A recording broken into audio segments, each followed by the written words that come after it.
Hey, everybody. Welcome to the Vox Podcast. Mike, Erre, and Timothy John Stafford are here. Welcome to the show. Timothy, how... You look like you were thinking about your last name for a second, like you weren't quite sure. You're like, Mike. Yeah. It's just not as cool as Timothy John Stafford. That whole thing rolls together. Michael Carl Erre just doesn't sound as cool. So I was just debating whether or not even to get into that. Bonnie Gale Lewis, that rolls off the tongue as well.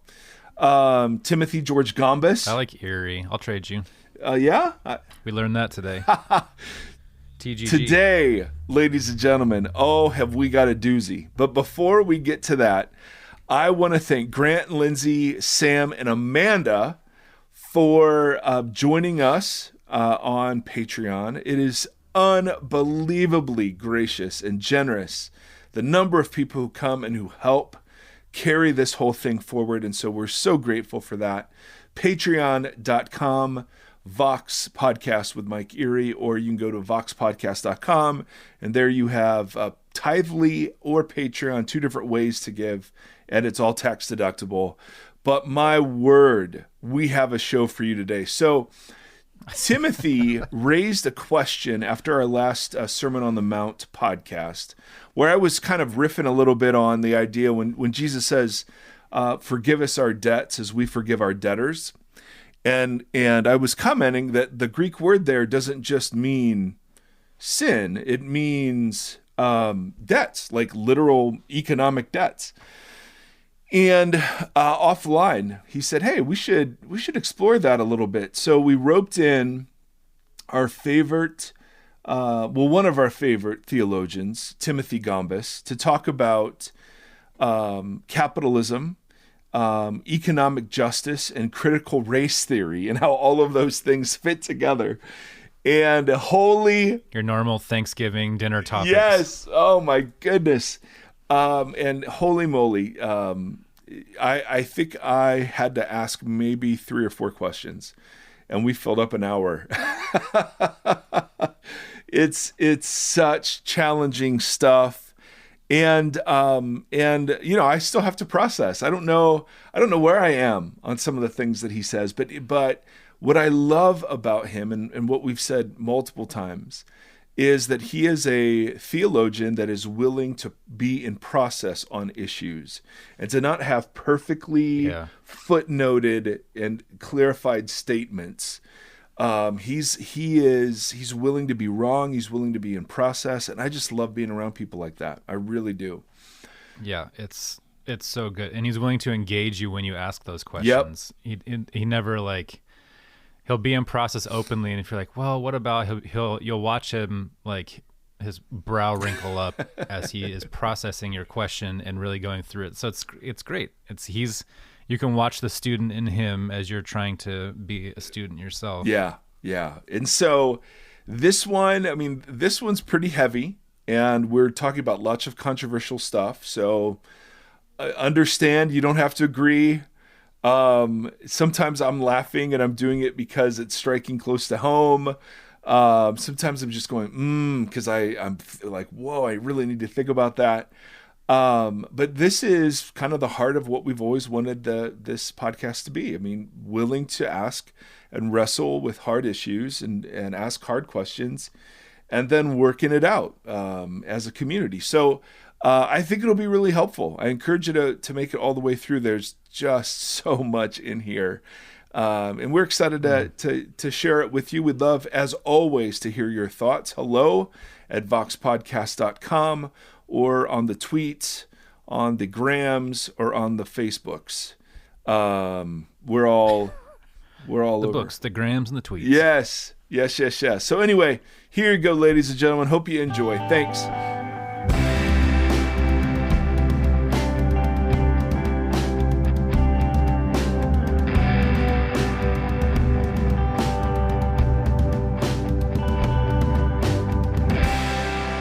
Ladies and gentlemen, prepare to be Gombist.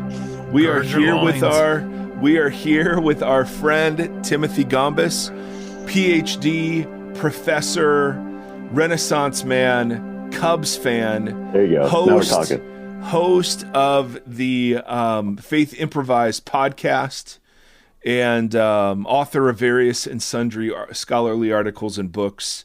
Timothy Gombis, hello. How are you? How's the fall been for you so far?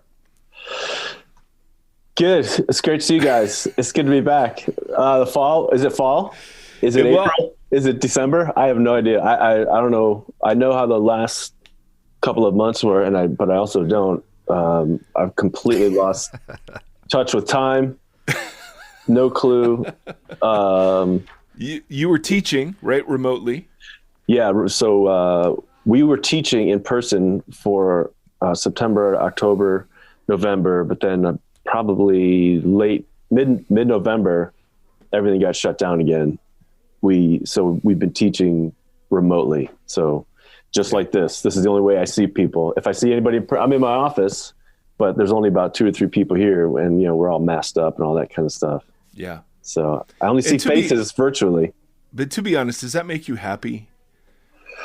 I thought my wildest fantasies came true like in March when there was like quarantine for months. And I just thought, you're telling me I don't have to see anybody I could not believe it. And then this happened again, and it's sort of like, I don't know. Yeah. It's just, it's also wrapped up with a lot of other chaotic sort of moments, and all the cultural conflict is really unsettling. Yeah. So, honestly, Sarah and I live without kids, and it's just us, and we're in touch with our kids pretty regularly. But she's very easy to get along with, and a delight to get along with, and we're lucky, very lucky. A lot of people are stuck in with difficult situations, so I don't want to. Yeah. You've heard about Stafford then. So. No. Are you being serious? Neither have I. No, not at all. We want to commend Faith Improvised as a podcast to our listenership. We're going through meaning the royal we. The Timothy is going through the book of Mark. And this isn't one of those where you just sit and kind of have it on in the background. You gotta work a bit. You gotta focus a bit. Yeah. Do you really? Well, I do. I can kill hours on the road with those. Oh, that's good. I'm glad. Yeah. No, it's been fun. I really have enjoyed revisiting it and kind of, falling back in love with Mark. I mean, it's just it's so awesome and wonderful and thrilling and terrifying. It really is, honestly. It's like, my goodness, this is really frightening. When's your commentary coming out? Beginning of March. Okay. That's the date. I never know.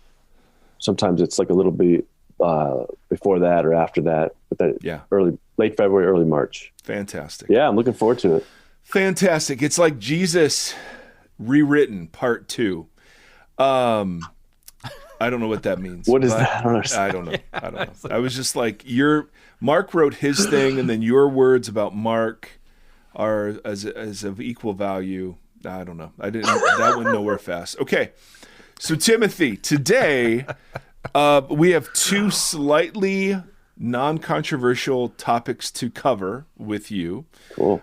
We want to talk about critical race theory, and we want to talk about capitalism and whether or not it embodies biblical economic ideals. So nothing new, nothing out of the ordinary. And obviously, just with a bit of setup, this past week, the Council of Seminary Presidents of the Southern Baptist Convention released a statement denouncing racism, but also declared a critical race theory incompatible with their beliefs.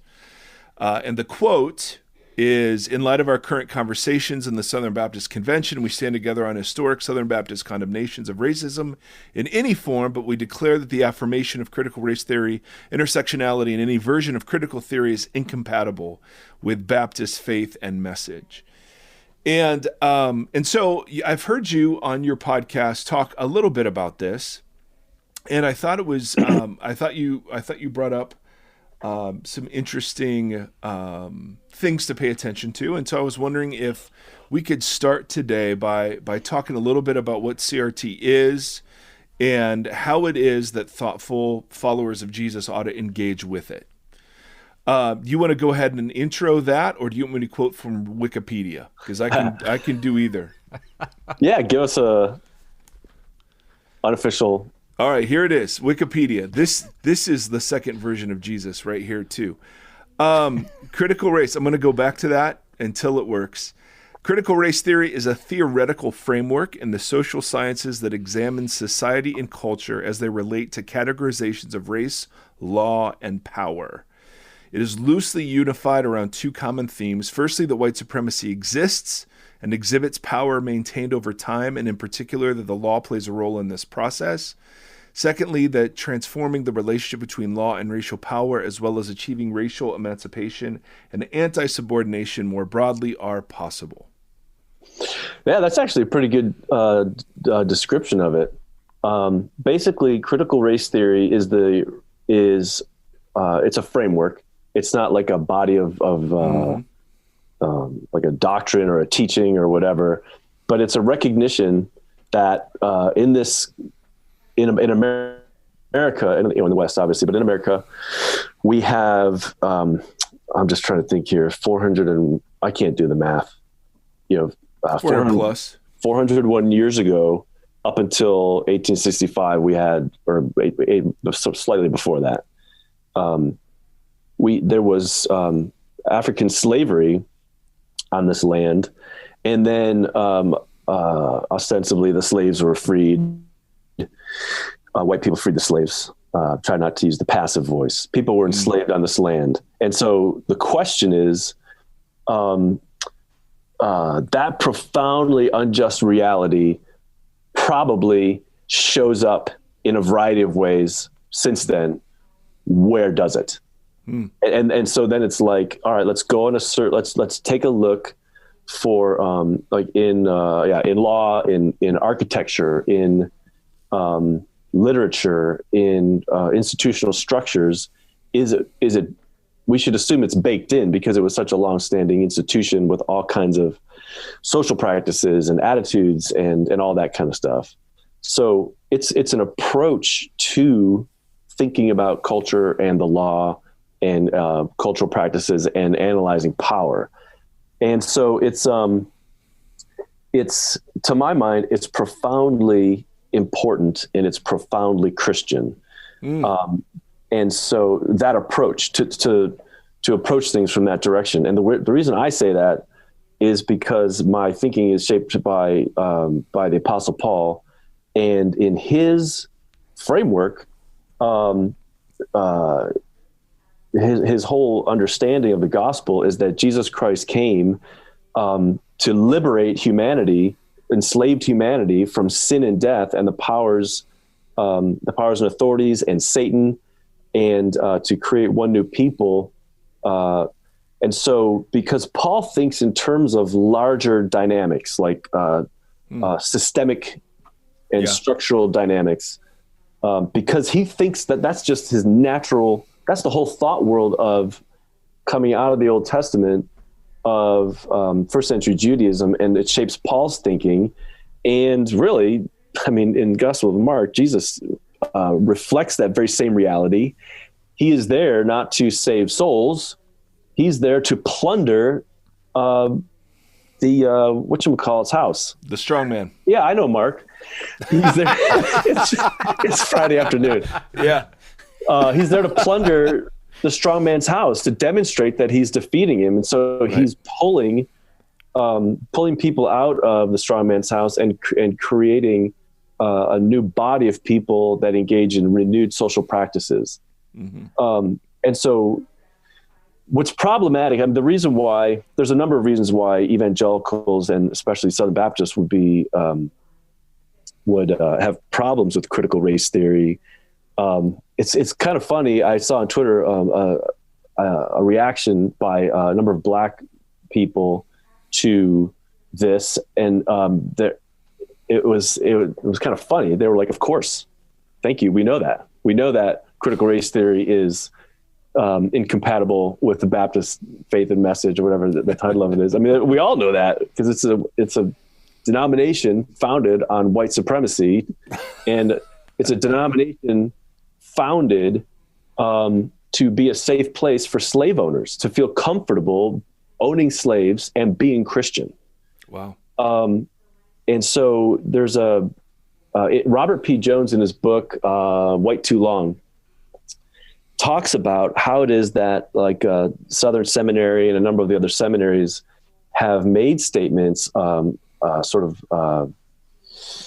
rejecting the racist history, but then have not really at all gone on to take the active steps of addressing, redressing historic injustices, which falls short of biblical justice. That's not how biblical justice works in the Old Testament and in the New Testament. Biblical justice is recognizing where shalom has been put out of whack and taking active steps to restore and to bring about restitution. So, that's kind of not a surprise. But evangelical thinking is very individualistic, and we imagine that racism is something that exists in human hearts, and we just have to sort of have our motives transformed. But I mean, writers and thinkers on racism know that you or I can be prejudiced or have assumptions. Racist attitudes can exist in our minds because our imaginations are shaped by white supremacy. That is, by the stratifying of white people over black people, over of white culture, white spaces, white institutions over black people, black spaces, black institutions, black neighborhoods, etc. There's a hierarchy there historically, which is the injustice.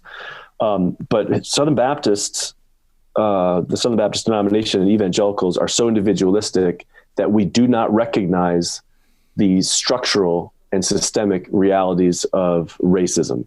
And so the best writers on race will talk about how racism is not attitudes, it's the structure of our society. It's a racist society, and that has to be dismantled or analyzed so that we can bring about justice. So it's a tremendous and critical race theory gets us there, because what it is an approach to looking at our culture and understanding.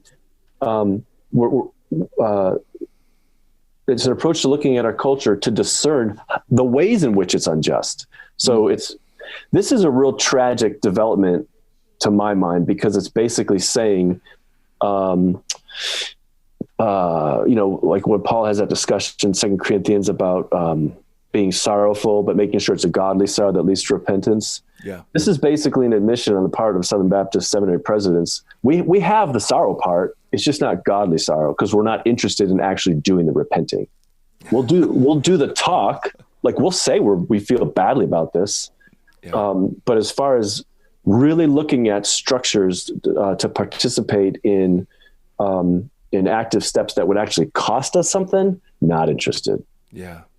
Yeah. A number of commenters were noting that this was 6 white men declaring that CRT was incompatible with their beliefs, and not totally. We knew that. Not shocking.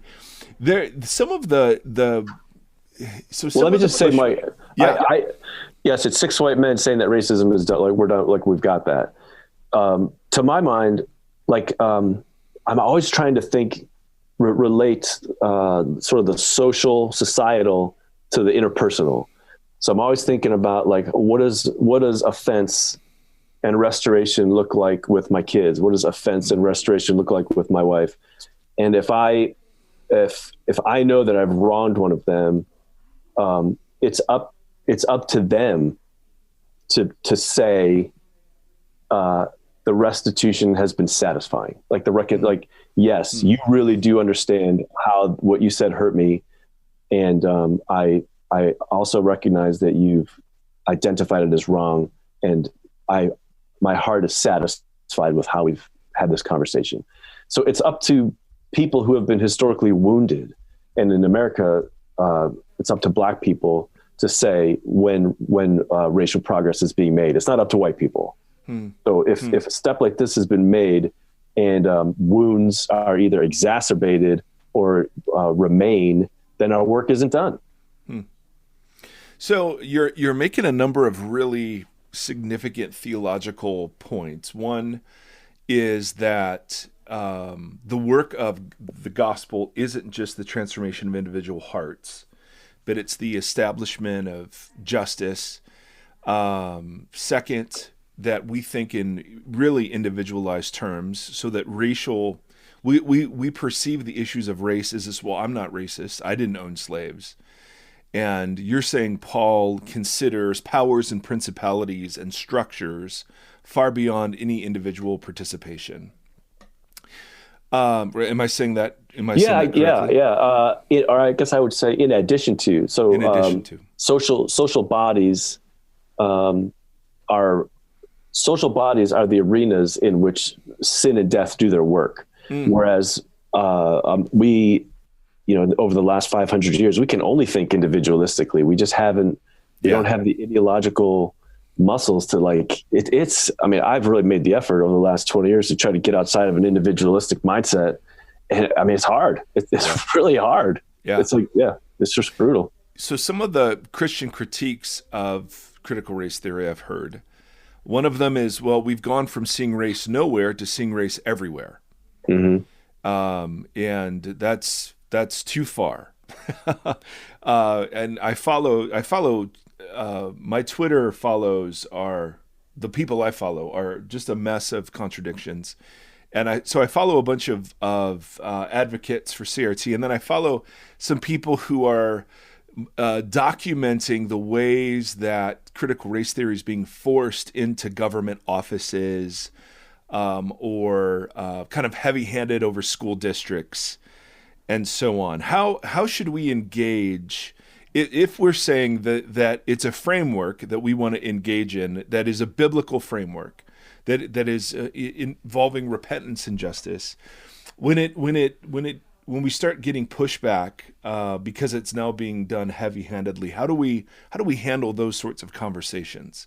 When you're into a training that's whites only, and page 1 is you're living on stolen land. And again, these are things I'm just reflecting that I hear reflected about CRT in its kind of popular forms.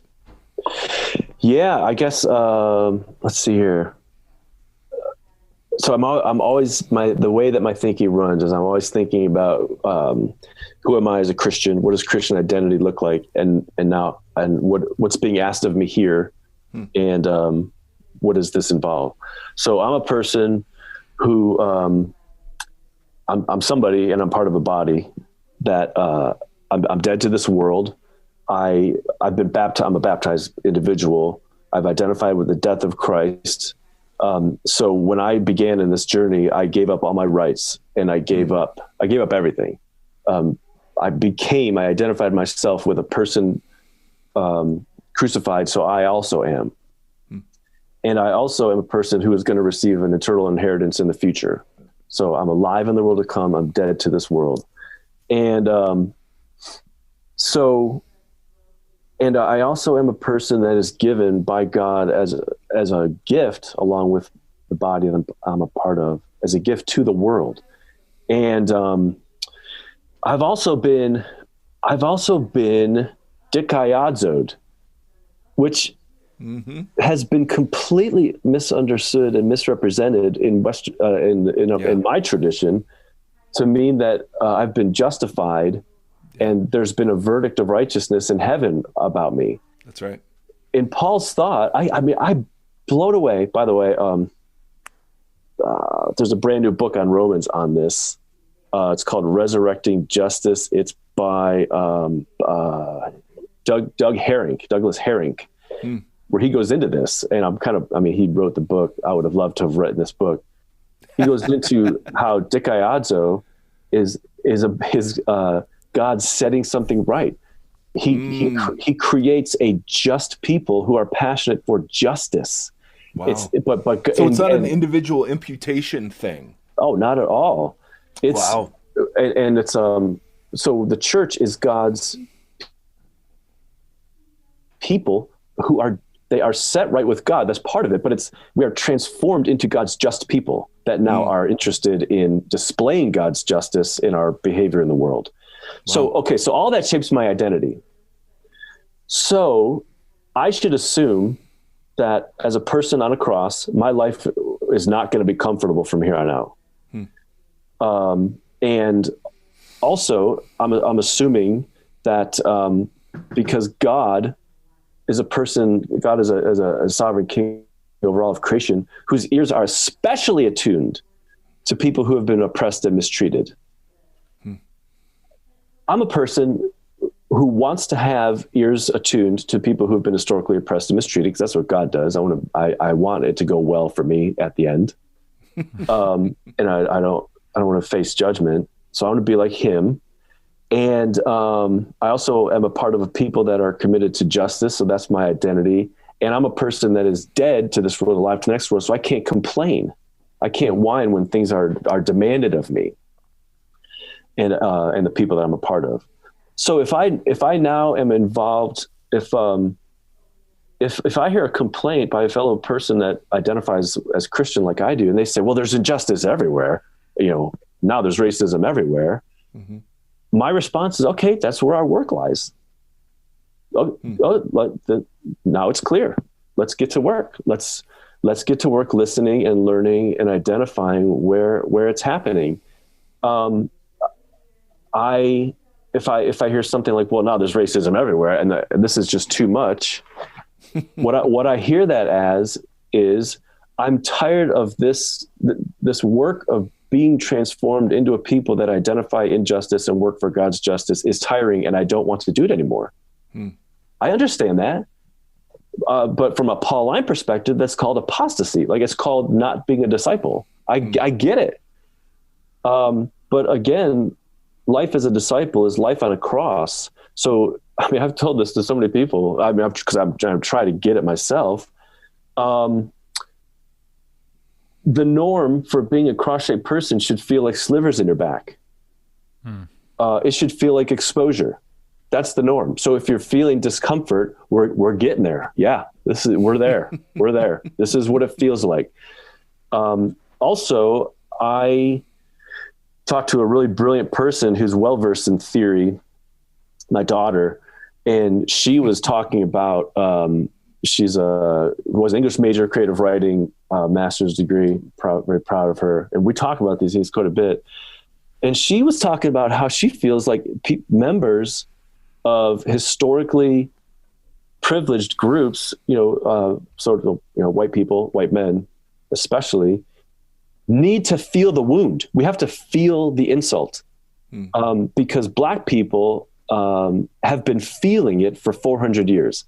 The culture has sent the message, you're less than, and they are a wounded people. And so as a person claimed by the cross and called to have solidarity with the wounded, if I'm sitting alongside the wounded, I'm going to start to feel the wounds, and it will be uncomfortable, because unlike Black people in America, I don't have the stamina and I don't have the cultural wisdom that's been passed down through 400 years of generations of how to bear the wounds. Like, there is collected wisdom in how to be a suffering people in Black communities, and in white communities, we just don't have it. And we haven't suffered in the same ways. Some of us have hardships, but we have not faced this hardship. So when we enter the conversation, it's going to involve mostly listening, mostly learning, a lot of discomfort, and a lot of defensiveness, and all the dynamics of white fragility are going to rise in our hearts and minds. And it'll be uncomfortable, and it'll be uncomfortable till we die, because this is learning about race and coming to grips with all this, and learning to uproot, to overthrow, to go through the transformation of our imaginations, and to learn to identify the structural dynamics and to adjust our lives accordingly, is just going to take. We got here for 400 years. Yeah. So it's not going to happen, in 3 weeks, and it's not going to happen in a seminar. Yeah. I'm assuming I'm going to be learning about race for the rest of my life. I'm going to be talking about race for the rest of my life. And when someone says, well, now there's racism everywhere, I'm like, yes, you're starting to see it. You're starting to get it, because it has been everywhere for 400 years, but white people have been blinded. Right. So, like I said, God listens, and his attention is directed toward the oppressed. And so, what drives me crazy is having Black colleagues and Black friends who are Christians also, and who express disappointment or frustration that that white people aren't, and people with voices, people like me, aren't highlighting this more. And my goal, and I was thinking about this morning on my walk, I do not care about the whiny white man or the whiny white person who says, this has been too much. That's not my concern.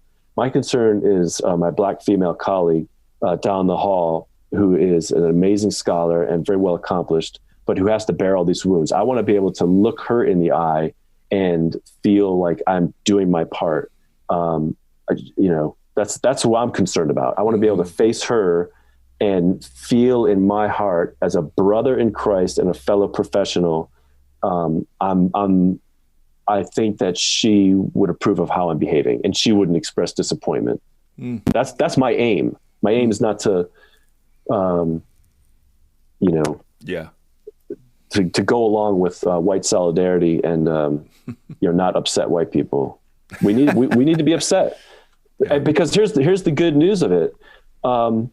If we're Christian, we're loved by God, and it's okay, and we can be free to be wrong. If we're dead, we're dead in Christ, so to be wrong is okay. The worst thing has already happened to us. The worst thing has already happened. We're dead, and so I don't think that we think about death enough in our churches to just grapple with what it would mean what it really means to have given up absolutely everything. Yeah. So when people make demands of us, that should be how it feels.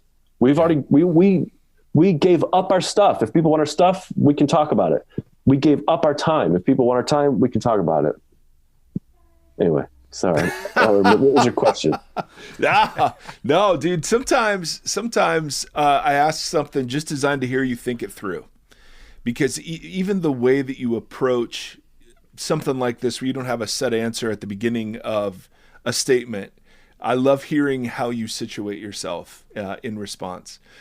Part of the structures, and part of, I think my learning has been towards some of the economic aspects of this. I was raised a good capitalist, and I was raised to believe the welfare state is a very bad thing, and it's an enabling thing, and people are leeches, and they'll just sort of attach themselves to government handouts, and these days socialism is kind of a dirty word in the same way CRT is in some quarters. Yeah. And Tim and I have been working our way through the Sermon on the Mount, and we got to the part in the Lord's Prayer where it says, "Forgive us our debts, as we forgive those indebted to us." and you realize that word doesn't mean sin. Yeah, it can mean that, but it also can mean like literal debts. And so Tim was like, well, that's interesting. These are verses. These are verses that have been spiritualized and individualized. And so I thought maybe as part of this conversation around CRT, we could take a specific example of a kind of a given in white America, which is the capitalist system and its goodness. And that you go to the Bible then and find whatever examples, but you have these counter examples where economic policy isn't so clear. And I'd love some of your thoughts around. Have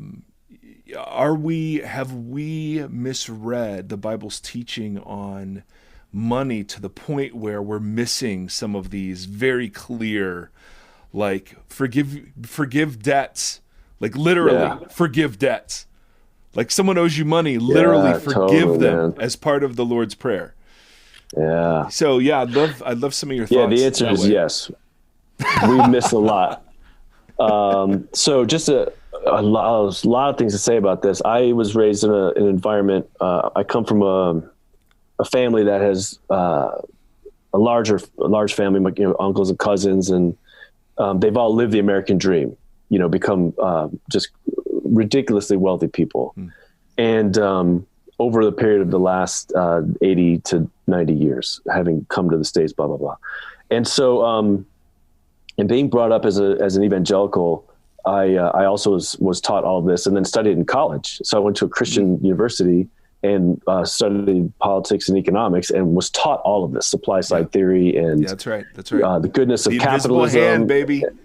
Yeah, totally, and individual responsibility and all that kind of stuff, and then went to seminary and started studying the Bible, and then went and lived in a different country for 4 years that were Christians who had the same convictions across the line as far as like scripture and all that, had very different ideas when it came to the Bible and politics and economics, and that was interesting, and then and that was that sort of helped me, or that spurred on my desire to learn more about my American evangelical culture, and like, why do we think differently from other evangelicals in other parts of the world?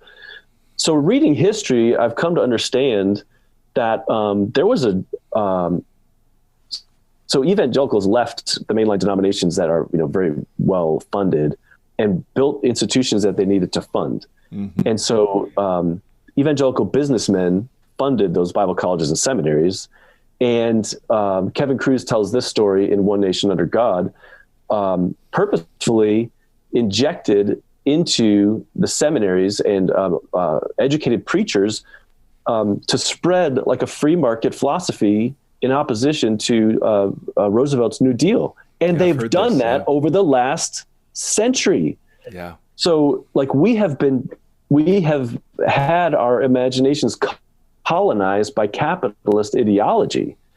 And that got my attention. And then learning more and more about how capitalism works and its history has also been very eye-opening. So, and also part of that process of having an evangelical culture that's been cultivated to favor capitalism and to favor capital, that is to say, to favor the corporate class over labor, which was a complete reversal among evangelicals. Evangelicals had always been on the lookout for labor interests and for the oppressed and the underclass, and that was a sort of a hijacking of evangelicalism. And that was also the introduction of this method of keeping people committed to this sort of capitalist mindset and the brilliance and the power of markets and the inherent goodness of markets.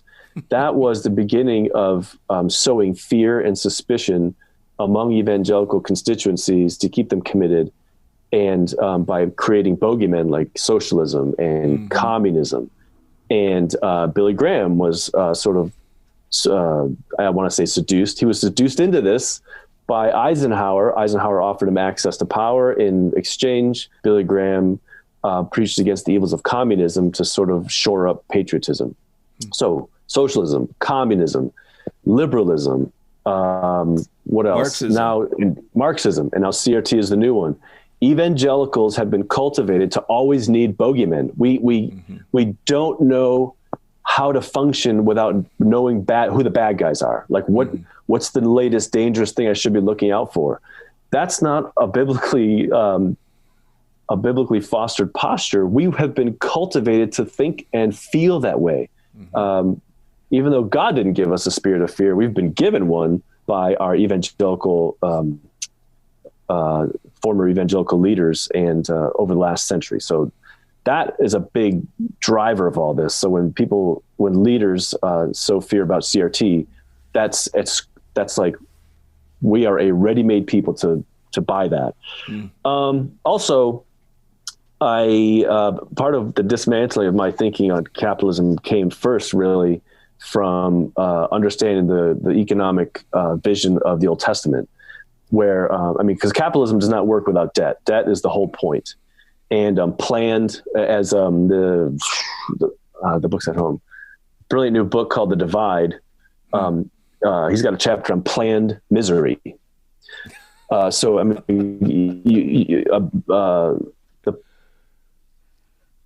Basically capitalism, the capitalist dynamics of our global economy remove twice as much from developing countries as we give to them in aid. So it's like the moves are, it's all about extraction of resources and about keeping people in poverty and in debt.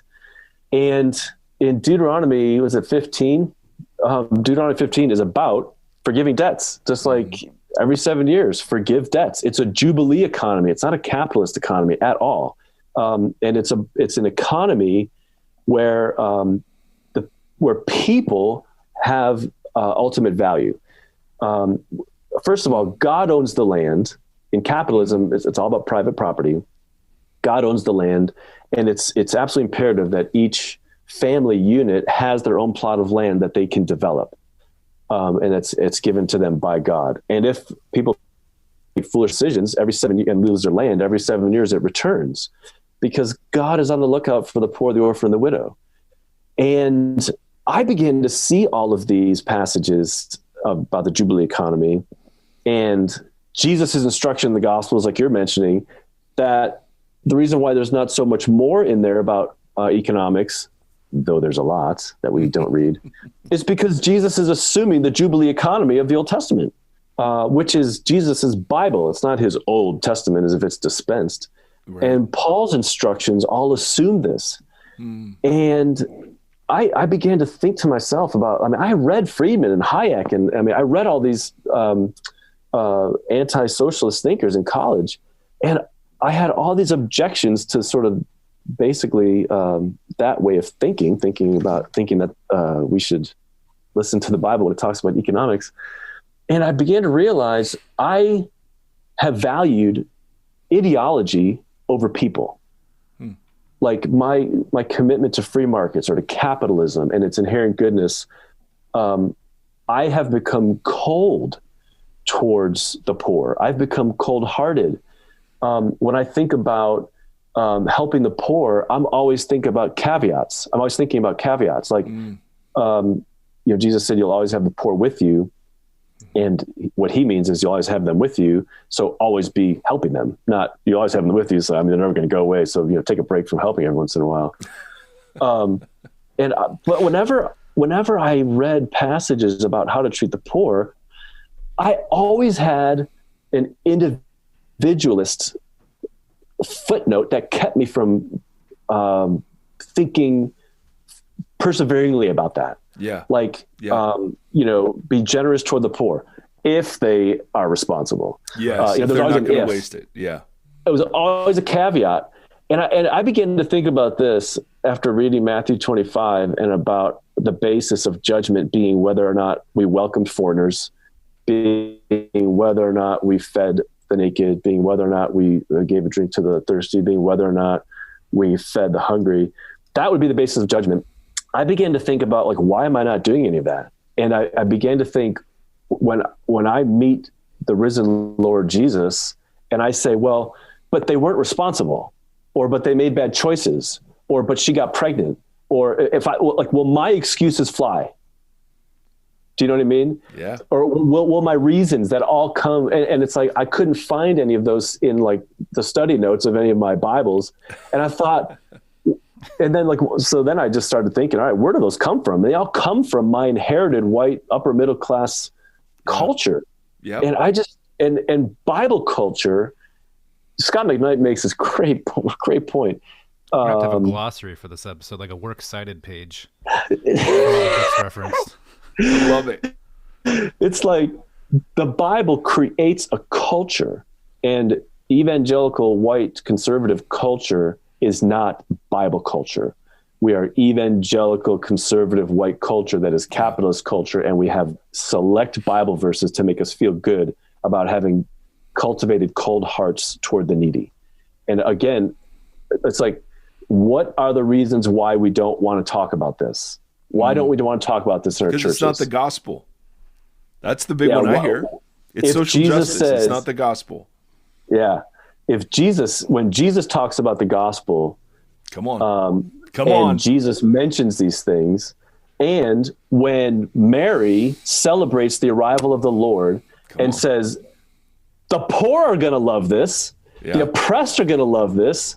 And the high and mighty are going to be thrown down. So that's Mary's reaction when she hears about the gospel and the arrival of Jesus. Yeah. So, or even the Beatitudes in Luke. Woe to the rich. It's everywhere. Because the gospel is about the creation of a social entity that does God's justice on earth. Oh, my goodness. And it's like, I know why church leaders, church boards, pastors, I know why we don't want to talk about this and don't want to take action. It's because capitalism has entirely captured our churches. It has our churches enslaved. And so it's like, I don't even blame church boards and pastors themselves. Like, it's not, they didn't choose it. It's that we have inherited an enslaved culture. And I feel like I want to say to pastors and church boards, like, I want to press them beyond the immediate answer of, well, that's the social gospel. I want to push it into a corner and really get them mad so that they speak the truth. Because Mike, why? I know why. I know why. It's because let's start the money talk. Yep. Giving will go down. Yep. Giving units. Think about how capitalism has captured our churches and our imaginations, because we have commodified. This is what capitalism does. It commodifies. Yeah. It turns everything into a commodity.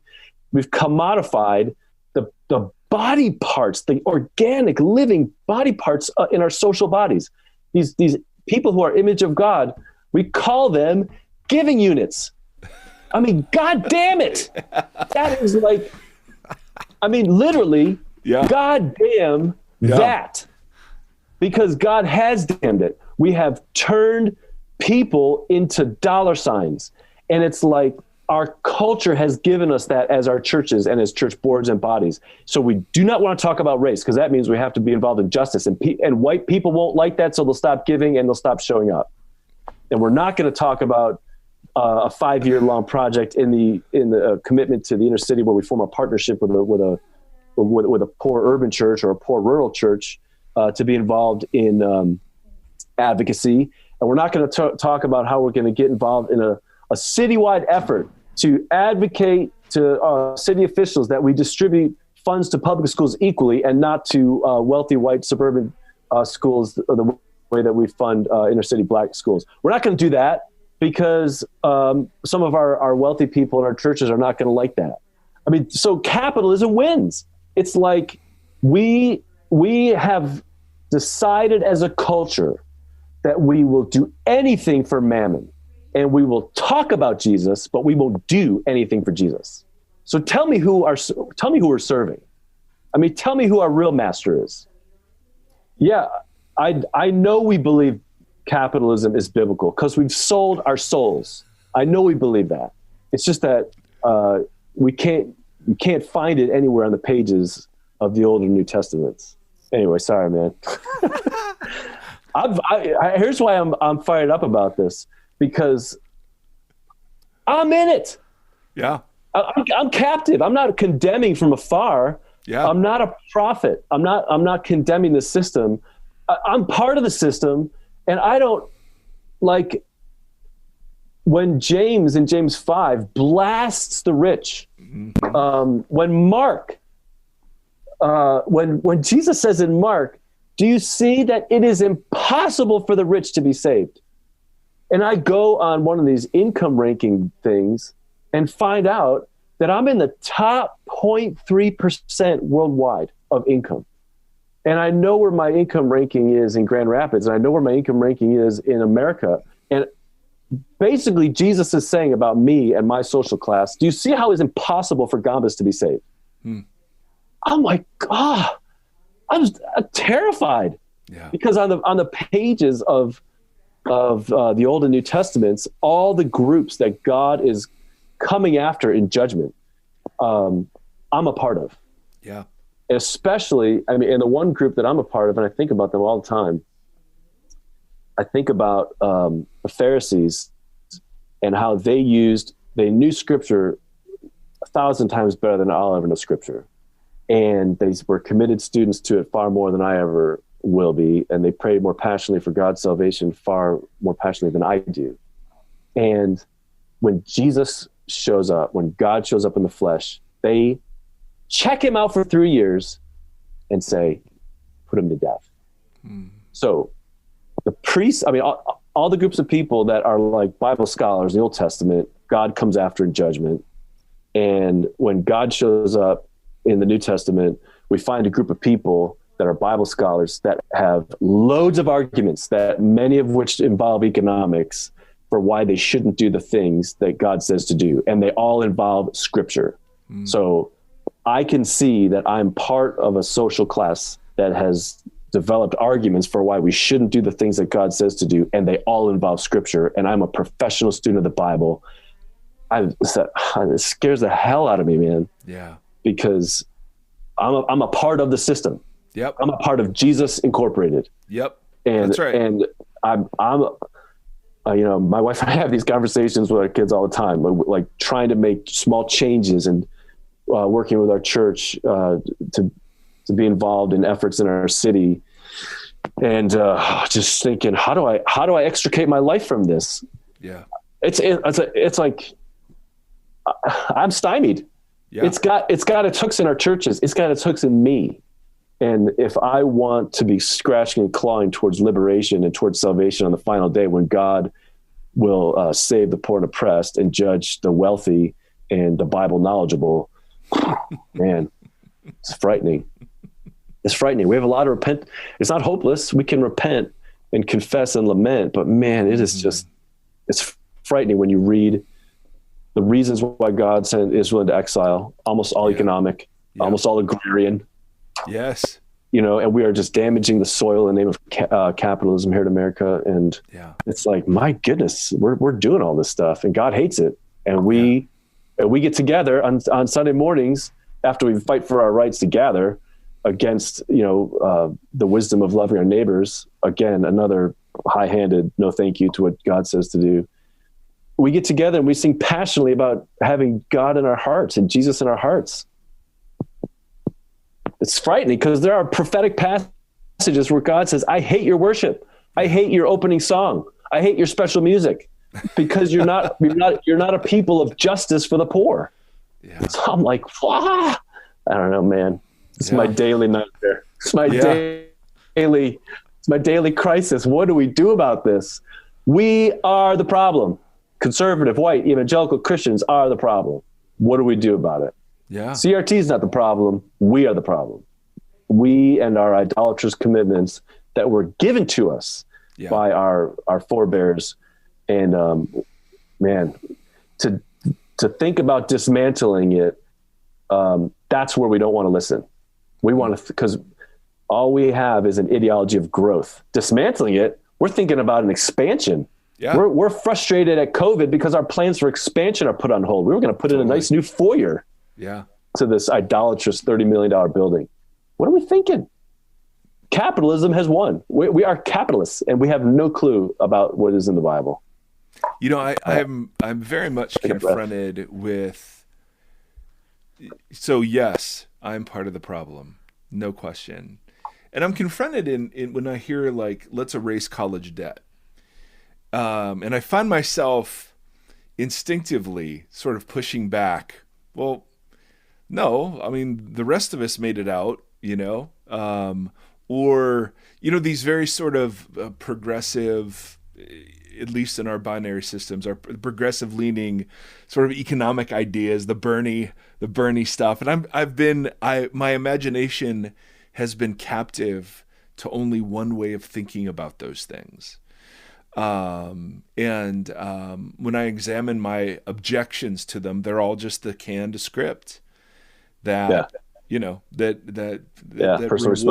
rewards laziness It, blah, blah, blah, blah, blah. Everyone wants a handout, so and so and so on. And yet, I was reading this week about the billionaires who've gotten richer while while so many small businesses have closed.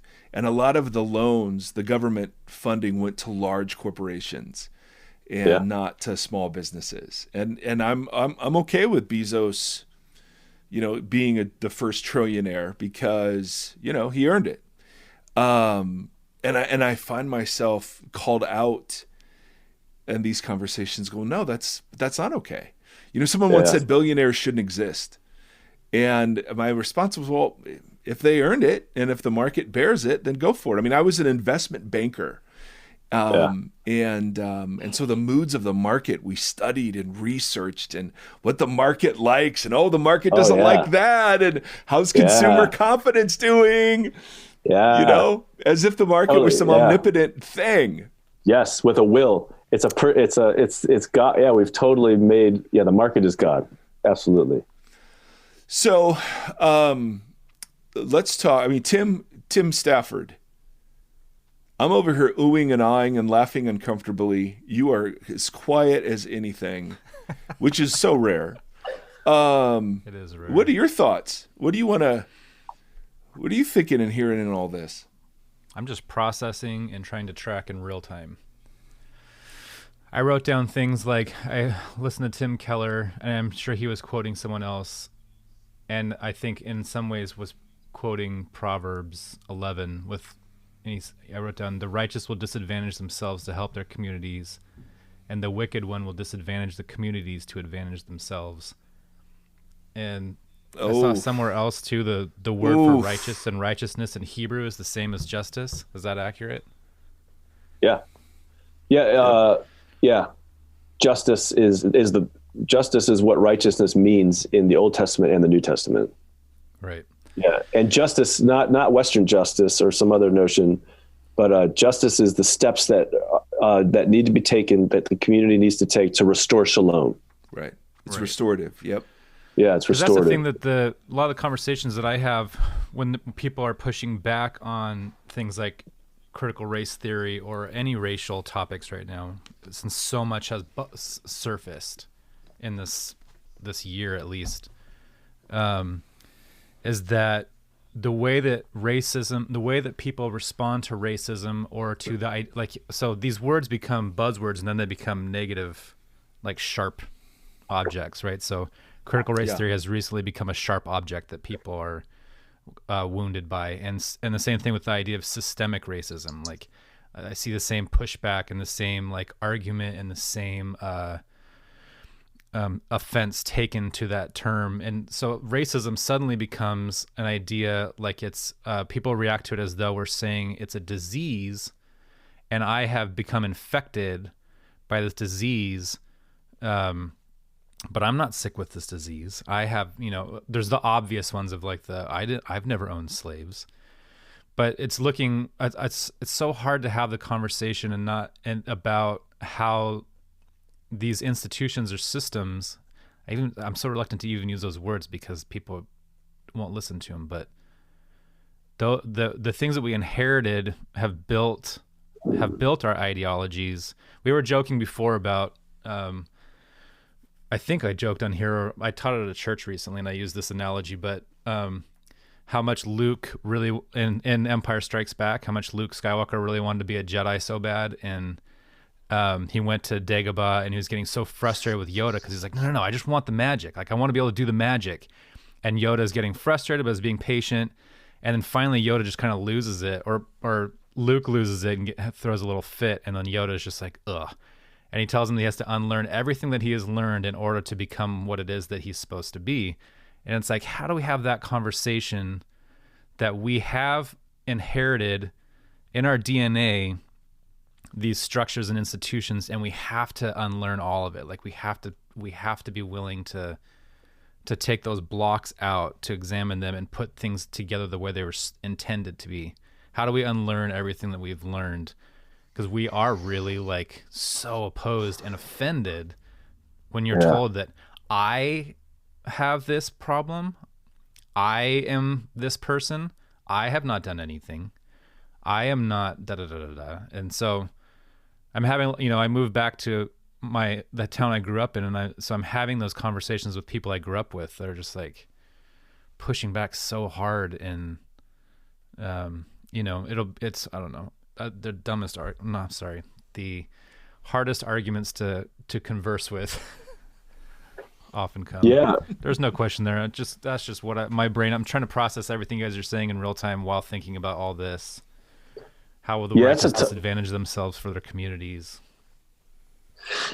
Yeah, the larger, to my mind, I'm very happy to talk and have conversations with people that want to talk and want to learn, because what I want to do, the way that I see myself is like, I'm not the one who knows a lot about all this. I'm the learner. Like what I am is a disciple, which means learner.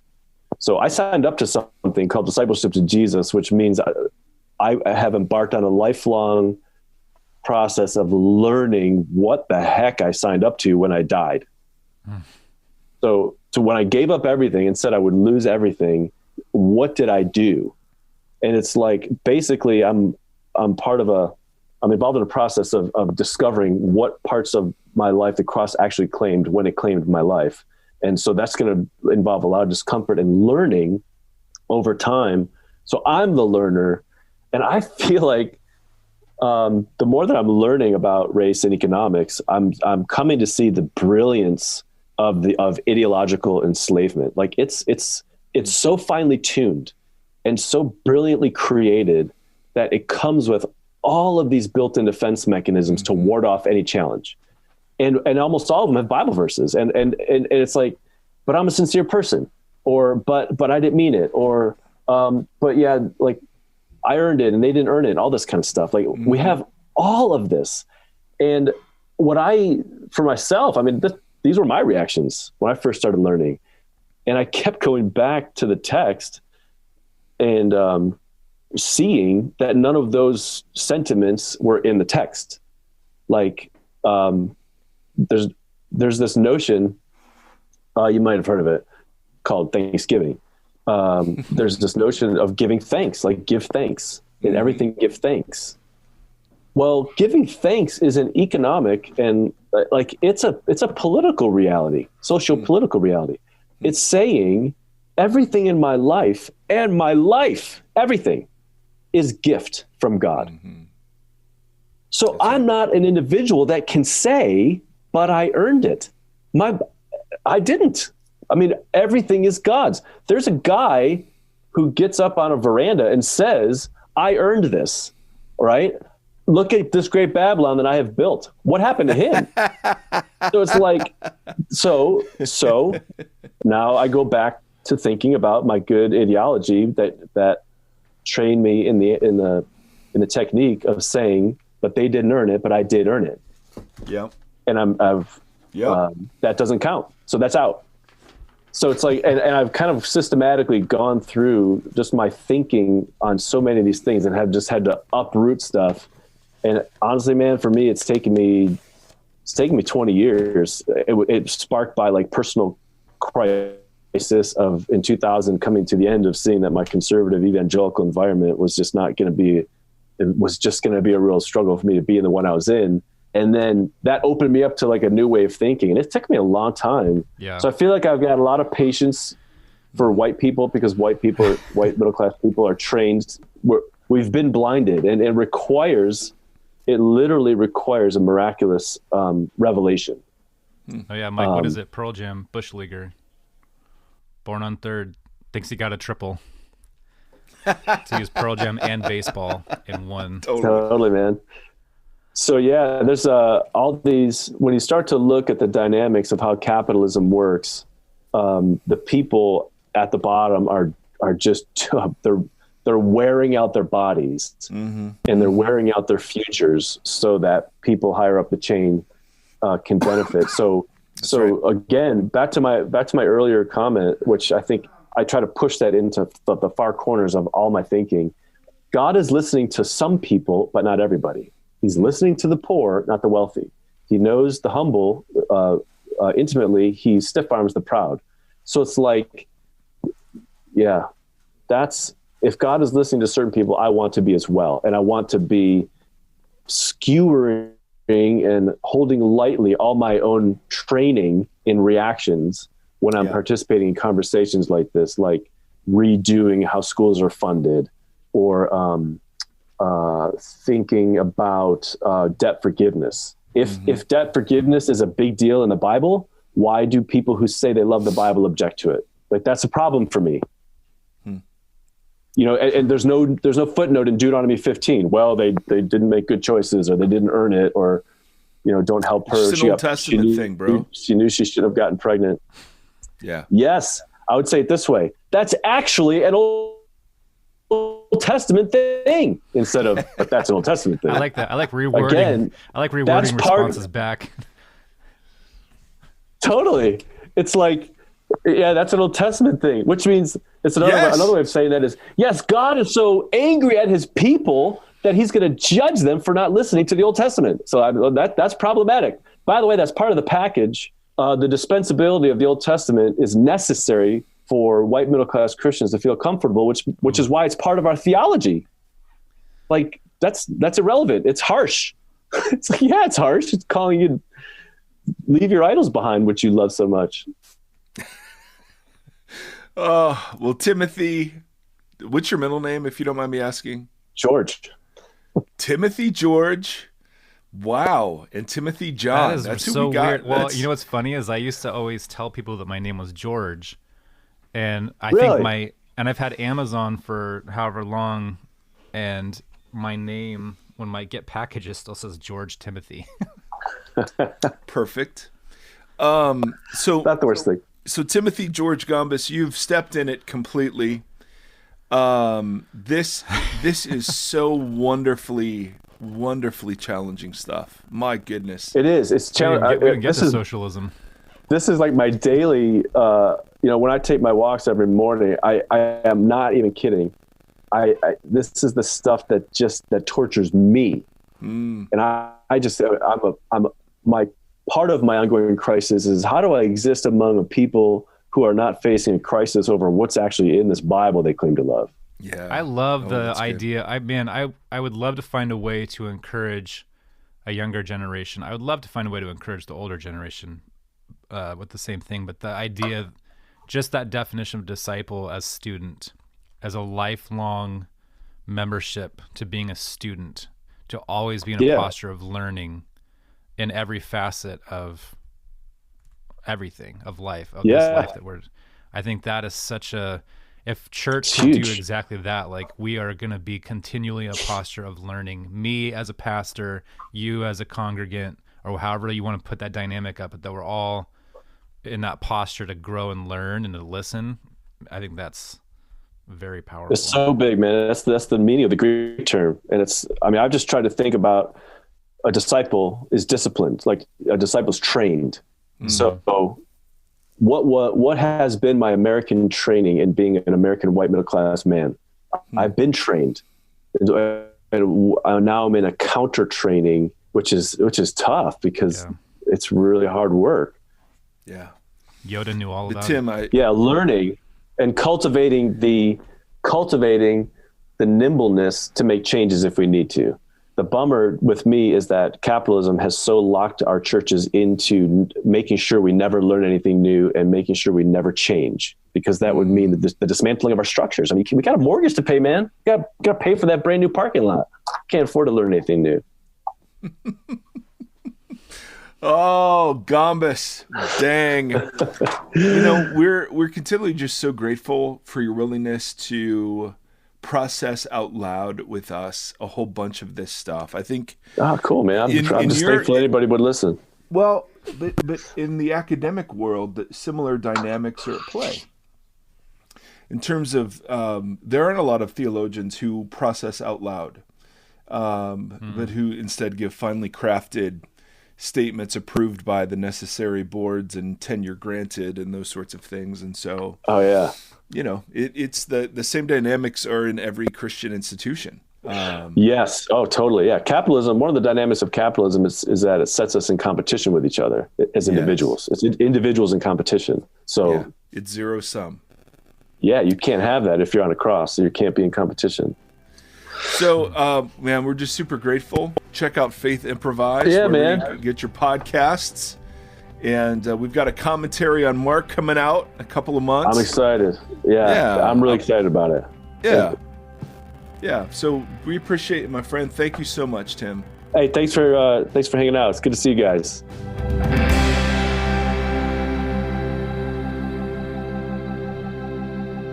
Thank you for listening to this conversation. The Vox Podcast is a 501c3 nonprofit organization that is supported by listeners like yourself. If you'd like to partner with us, you can do so at patreon.com/Vox Podcast. You can also engage with the hosts on social media at facebook.com/Vox Podcast, on Instagram @Vox Podcast, and on Twitter @Mike Erre. Thank you for walking this road with us.